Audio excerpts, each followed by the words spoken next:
Before I start this reading, I would like to mention that there is mention of suicide and child abuse in this fic. If you get triggered by that, I would suggest clicking off this video. For a hand scratching my scalp and for a kiss against my forehead. By weird_o. Chapter 2. It comes right back, flying into your face. Peter was nauseous. As he waited between his two parents in the waiting room of Mrs. Potts' office, he rolled his tongue between his teeth as he thought. He didn't know which juridical procedure he and his parents would be facing, but he knew it would be bad enough that he was waiting for his appointment with Miss Potts, dressed in the nicest suit he had. The last time he had worn it was for his uncle's funeral, half a year ago. There were two security guards looking at them, standing on each side of the door of Mrs. Potts' office. Peter wondered how much it would cost to get a lawyer to fight against the Stark Industries. A lot, probably. He could say goodbye to high school, say goodbye to all his free time. His parents would want him to work. He could deal with that. That was his fault, after all. He shouldn't have snooped around the labs of Stark Industries. He wondered how much his father was going to scream, if he was going to hit him again. Peter chewed it on his lip. Maybe he should just kill himself on the way back to their apartment, climb on top of the tower and jump off without his web shooters. Wait, no, that was messed up. He shouldn't joke or think about that. The door of Mrs. Potts' office creaked open, and a woman who looked way younger than his parents, her light red hair up in a ponytail, and a welcome smile on her lips, and a luxurious high heels to her feet, passed between the open doors. "Mrs. and Mrs. Parker?" she asked, holding her hands to her stomach, her head tilted to the side a little, and Peter found it hard to believe she was the CEO of one of the biggest societies in the world. But he knew better. MJ talked about her a lot.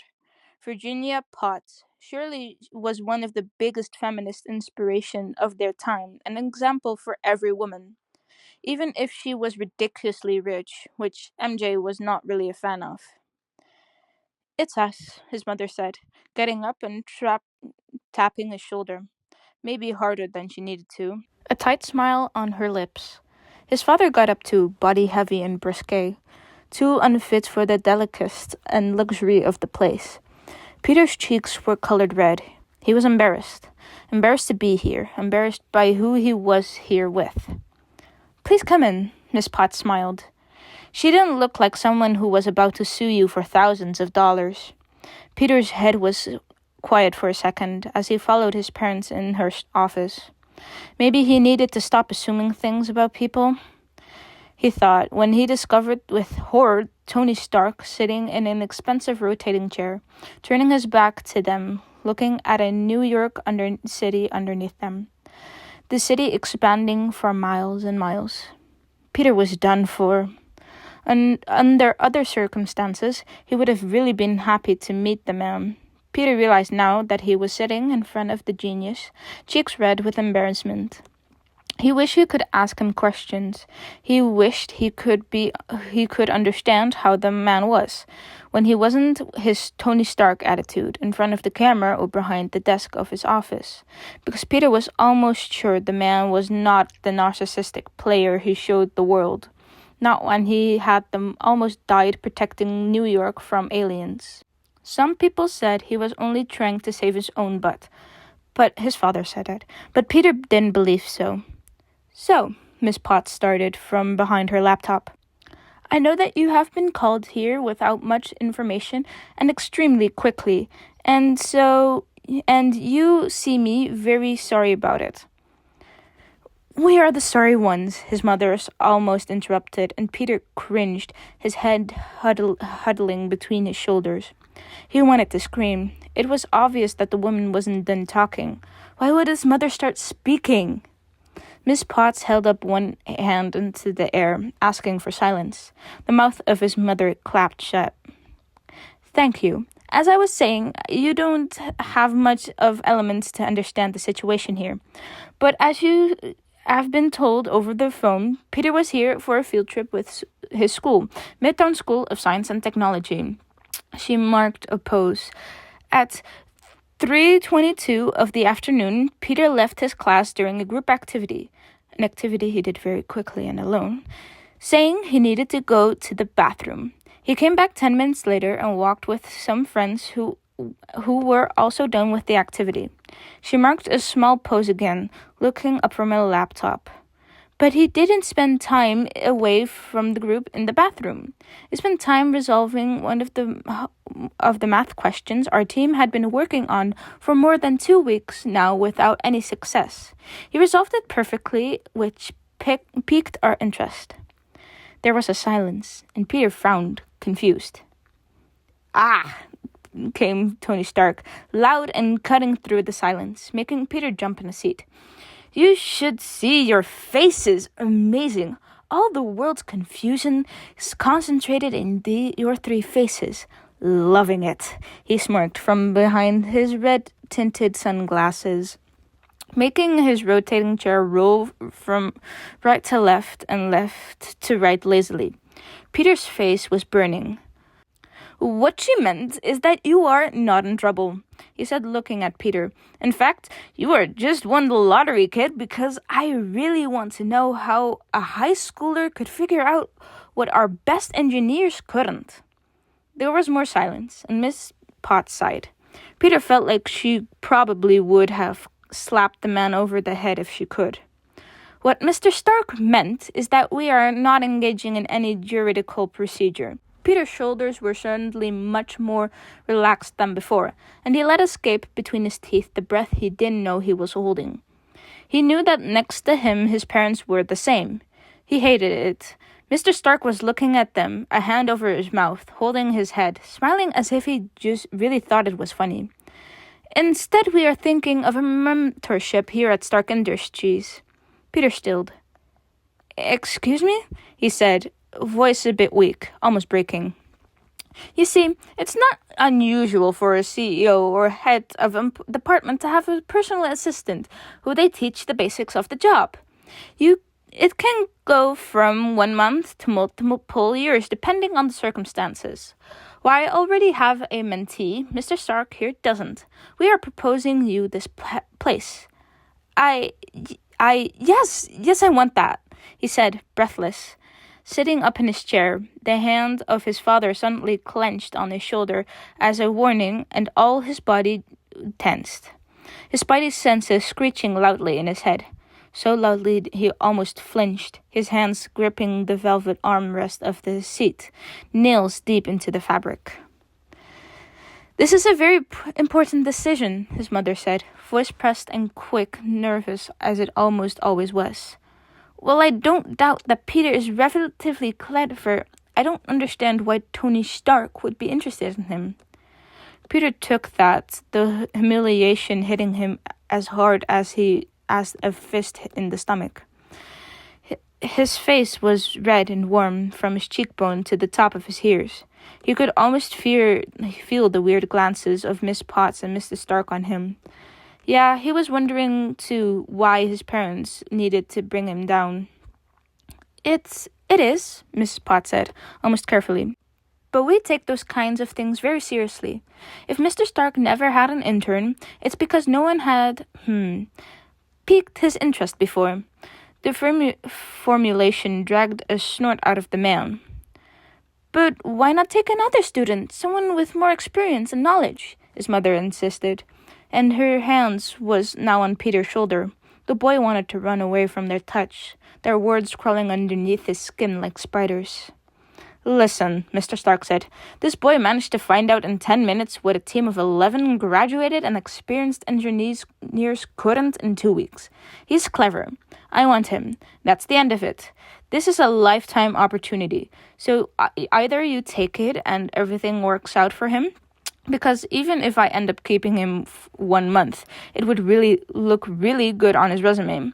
Or you don't, and you can just keep going about your life knowing you made your son skip what could have led him to the best schools and jobs of this world." "Mr. Stark," Miss Potts said, and it sounded almost like a warning. Peter's mother looked pensive, eyes lost somewhere on Mrs. Potts' desk, her finger still gripping at Peter's shoulder. His father's gray eyes were on Mr. Stark, frowning, looking up at the man, as if he was trying to decide if Peter's future was worth making a concession. He really hated Tony Stark, after all. Why would he ever allow his oldest son to work for him, even if refusing would ruin his kid's future? "I want this internship," Peter said, looking at his mother, hands clenched together, face crisped.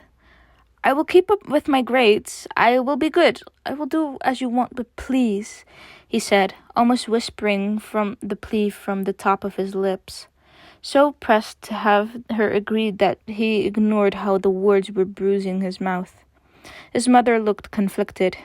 I don't see why not. Just..." Her eyes drifted from Peter's face to a fixed point behind him, and Peter didn't need to look back to know it was his father. But he bit his lips. He bit his lips so hard he drew blood. He wished for the first time that his mother wasn't living for her husband's agreement. "Peter," his father said, and the way his name crawled under Peter's skin, from his lungs to his brain, in his blood, made him want to throw up. He wished he had nothing to do with this man. "I will be allowing this," he said slowly, forcing eye contact with the teen. "You better not make me regret it." Peter swallowed, dread burning in his stomach. He wasn't bad. He really wasn't bad. Why was his father always acting like this was the worst thing in the world? What had he done so bad? "Yes, of course." "Right," Miss Potts said after a light, awkward cough. "We'll have all the paperwork ready, and the main thing is the NDA, which is a non-disclosure agreement, which means that Peter will not be allowed to talk about all the things that he sees in the tower, because it's classified. Other than that, there is a accord paper, which means once you sign it, you are in a contract with us, and you can't just leave the internship. If you want to end the internship, a lawyer will be needed." And Peter wasn't paying any attention anymore. His throat was tight because, yes, he had an internship with Tony Stark. His brown eyes fell on Mr. Stark. The man had his hands crossed in front of his mouth, his eyes fixed on Peter's father from underneath his sunglasses. Peter couldn't read the man's face, but as soon as the billionaire felt the brown eyes on him, he turned to Peter, watching him in silence. Peter looked away at first, embarrassed, just to look back at the man again. He was strange, he thought, a bit weirded out by the man who blinked slowly at him. Did he mistake him for a cat? It was almost like Ned was more excited than him about everything that happened ever in his life. Peter had hesitated to tell his two friends about the internship. Lately, he had been distant, he knew. Too tired to hang out, too distracted to handle conversations, too sad to tell them things. Not talking anymore felt right, because he was tired of talking and keeping up with people. He could do so pretty much everything he wanted on his own, and had more and more trouble understanding why he should keep his friends, so close to him. Why he did need them, and when he could sit, eat, and study in the silent sadness of his own presence instead. He had chewed on his lip enough that he had drawn blood before, deciding that his friends would want to know. Ned was ecstatic and hadn't stopped jumping around Peter since he had told him. He said that it was the best opportunity of his life, like Miss Pot had said, like Mr. Stark had said. MJ had been more mixed. She wasn't sure. She never liked Tony Stark and wasn't shy about it either. She never liked how he used to make weapons and how he only changed after Afghanistan, only changed after something happened to him, as if he hadn't been capable of empathy before. She never liked that he was rich on death. She was unsure, but was not dumb, and she knew just like everybody else that this was Peter's future, and she had given him a small, tentative smile, and Peter had felt better, as if he had been approved. And now here he was, back in the Stark Tower a week later with a baby blue plastic pass. Miss Potts had told him he would get a definite pass once he had spent a month with Mr. Stark's assistant. He didn't know how to feel about that. The lobby was still as clean and quiet as his first visit. The same classy people were running to the elevators, but he felt very different. He sighed, nervously swiping his pass to the scanner.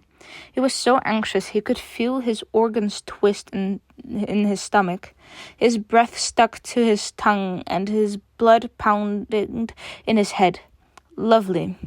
He swallowed. Mrs. Potts had told him to enter the tower and someone would come for him to guide him to Mr. Stark's office. A young man smiled at him with red short hair and freckles splashed all over his face. He looked kind. You must be Mr. Parker? Peter stilled at the second on the Mr. Parker. He felt like his father. Yes, that's me. All right. Can I see your badge and your ID? I know that you have already gone through the security, but, procedures, he said, smiling at Peter, rolling his eyes a bit as if he thought the security was silly. Peter smiled back at him, shyly. The man talked a lot. He explained to him that he had just started his internship and that he had to do tours for a month before being allowed into the labs. He said that it was interesting, but maybe a bit boring and repetitive. Peter listened, not talking much, smiling and nodding at the man, a bit uncomfortable. He wondered what he would do with Mr. Stark. Surely he wouldn't do tours. Not that he minded, but he was pretty sure that was child labor. The doors of the elevator opened, revealing a small lobby with a huge door at the end of it.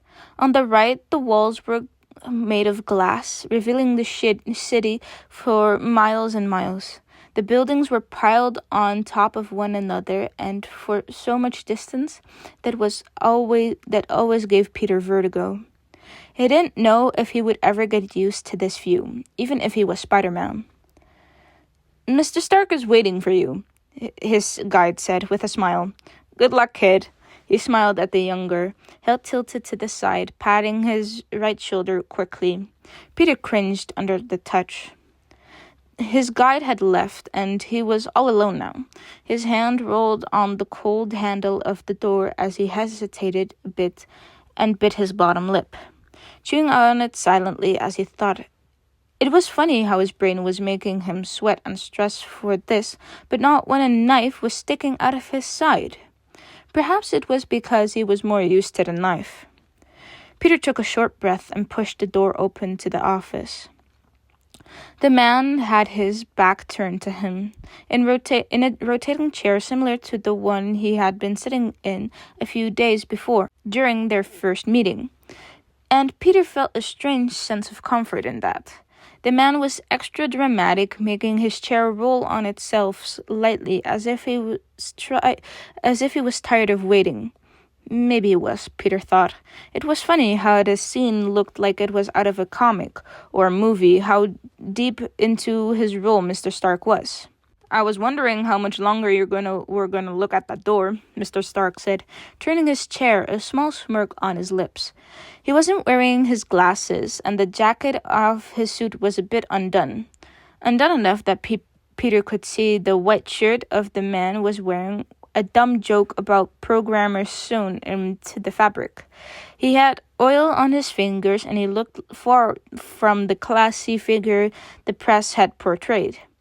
Come on, Parker, the man said, getting up, the name making Peter's hair rise, sending a shiver down his spine. We got... Peter, he interrupted the man, biting his lip. He had just interrupted his boss, an Avenger, a billionaire. Call me Peter, please, not Parker. All right, Peter. His name rolled under the man's tongue. We are not staying in this office. We are going to a lab. I want you to pass a few tests. See what's going on in that clever brain of yours. Peter clenched his lips in a thin line, but nodded anyway, following the man.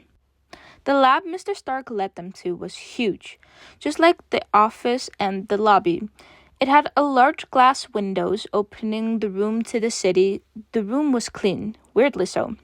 None of the oil he had seen on the man's hands. No half-empty mugs of cold coffee that he could smell on the billionaire's clothes. There was all the technology, but none of it looked used. The large holographic screens of the room were covered in a very thin layer of dust. "This is not your lab," he said, from the tip of his lips, his eyes falling back on Mr. Stark, who smiled at him, a carnivore and hungry smile that made Peter uneasy. "That's not," he confirmed. "We are not going to my lab until I'm sure you are not going to make everything blow up."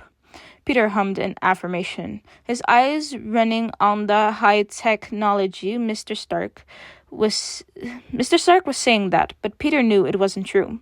Tony Stark just didn't trust him, which was fair because he was a 16-year-old boy from a random high school. It was still a privilege to be here.